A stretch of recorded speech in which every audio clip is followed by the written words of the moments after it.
What the world needs right now is less government and more leaders working in the best interests of humanity. Many people fear a new world order or a one world order, but if something like this was implemented in the right way, it could be the best idea ever. Unfortunately, we have come to associate a new world order or a one world order as something that represents tyranny and oppression when it could actually represent a new age of peace, abundance, and prosperity for everyone. The biggest problem on this planet is government. If you trace the etymology of government, it means to control the mind. In the United States, it seems like everything the government tried to run inevitably fails. Look no further than the post office or the takeover of General Motors.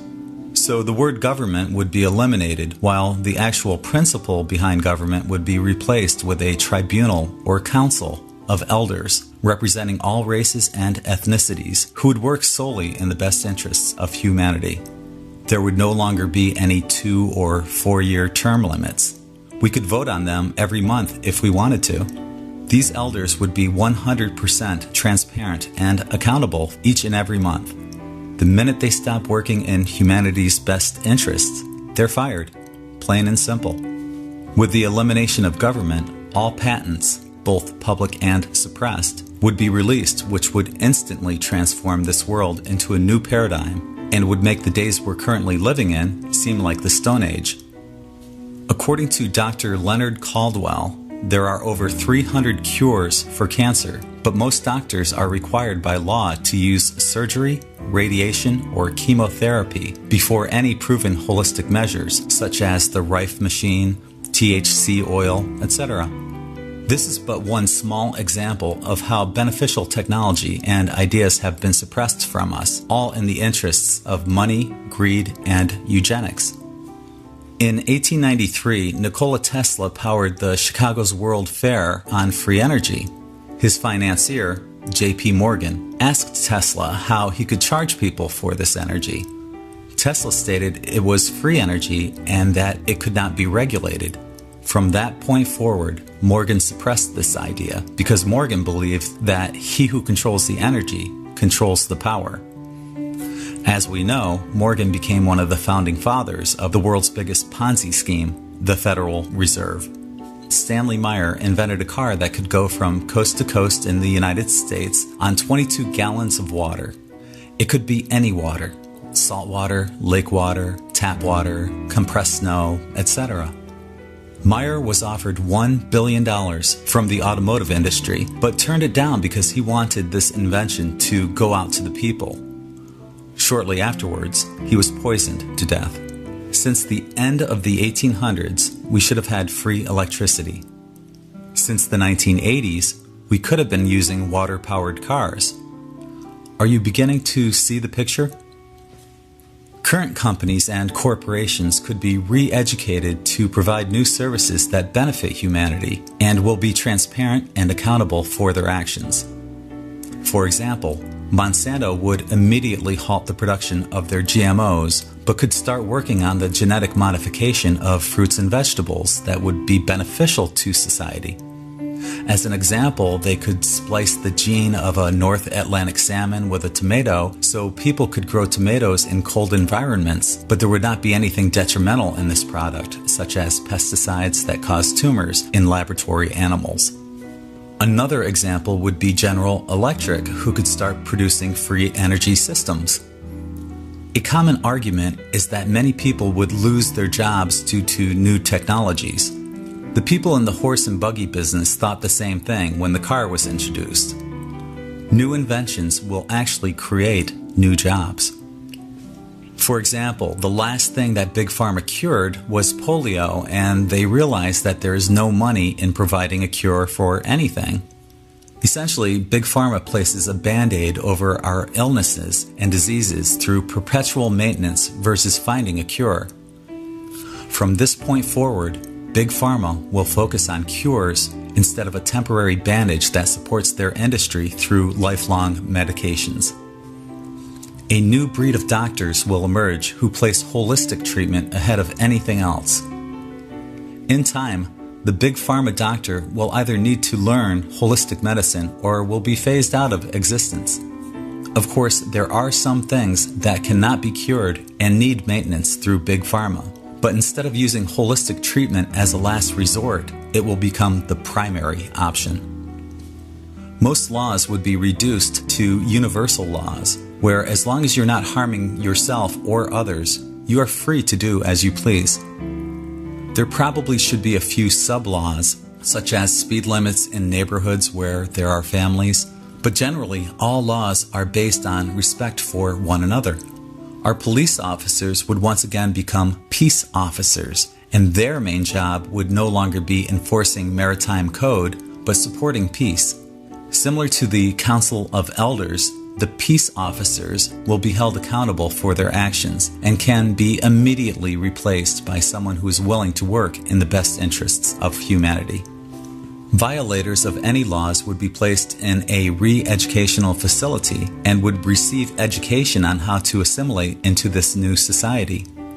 Additionally, they would also provide free labor in producing new technologies that would benefit everyone, including themselves, upon release.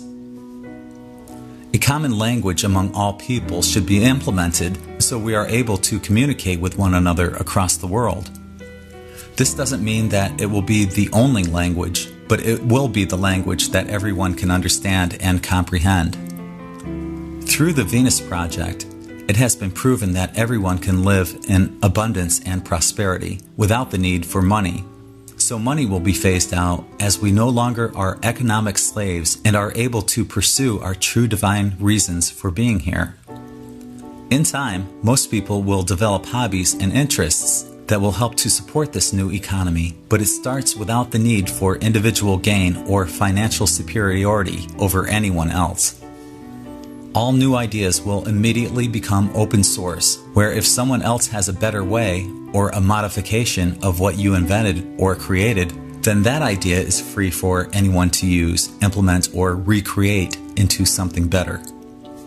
As evidenced through the numerous cases of pedophilia, corruption, and crimes against humanity, the Roman Catholic Church would be dissolved and their net worth would be distributed throughout the world, creating instant abundance for everyone. The Roman Catholic Church has enough net worth to feed, clothe, and shelter everyone on this planet. So one must ask themselves, why is there starvation and homelessness? Just like all governments, the Roman Catholic Church is more into subservience, control, and conformity than it is honoring the word of their texts. In the ideal world, all religious texts would boil down to 4 words: love everyone, respect everything. Our educational system would be tailored to each child's strengths and needs versus clumping all children into one educational format. For example, an extrovert might excel more in a class where they're learning about public speaking, while the introvert might excel more in philosophy and the arts. A Montessori setting might be more applicable, where the children's classroom would be outside in nature. Innate abilities, such as clairvoyance, would not be ridiculed, but would be encouraged, as we are all born with unique gifts and abilities. We should also teach holistic remedies and cures for illnesses. For example, Big Pharma recommends heartburn medications, such as Rolaids, Tums, and Pepcid AC. Innately, when you have heartburn, your body is telling you that your acid levels are too high and that you need to boost your alkalines. But Big Pharma is telling you that you can continue to eat unhealthy food because they have a pill that will resolve this issue. We're not being taught how to listen to our bodies or how to resolve these issues without the need for Big Pharma. A complete revision of history needs to be rewritten, not by the winner who always seems to record history, but from every perspective without propaganda. Additionally, the origins of mankind need to be reconsidered, as there is evidence of mankind on Earth for many tens of thousands of years, as evidenced by researchers such as Michael Cremo and Graham Hancock. The way we view television will be completely revised. Imagine watching the 6 o'clock news and feeling good afterwards. The newscasters would report on all the positive things that are going on in this world instead of reinforcing fear and negativity. If there were any commercials, they would be for ideas and products that would benefit humanity versus selling us crap that we don't need or something that is designed to be made under the premise of controlled obsolescence, which forces us to buy the newer version every couple of years.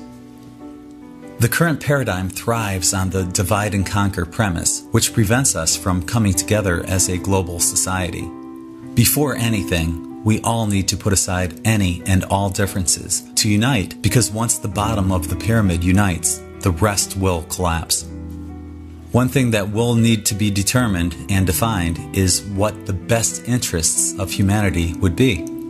Other things needed to be discussed would be ways to disarm and eliminate nuclear weapons and nuclear waste, the irrigation and purification of our water supply, new methods of cleaning up our environment, sustainable living through eco-friendly homes, as well as the optimal ways to grow food. I'm sure that there are many other ideas that would help make this world a better place for all of us, but this gives us a good starting point. I'm just a simple guy with a few ideas on how to fix what is broken.